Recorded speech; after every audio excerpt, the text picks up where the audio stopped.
Že se jí to líbí. Jsme všechno koupili. Jsem na tu houpačku mohla už poklapit tenkrát.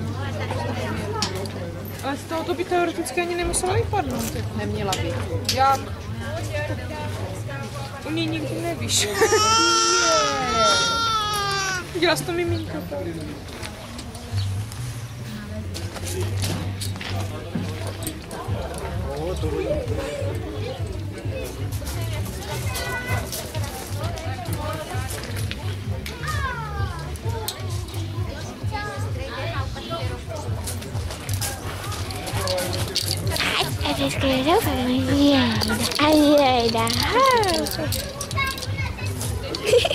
Ne, to nemusím se stříhávat celý.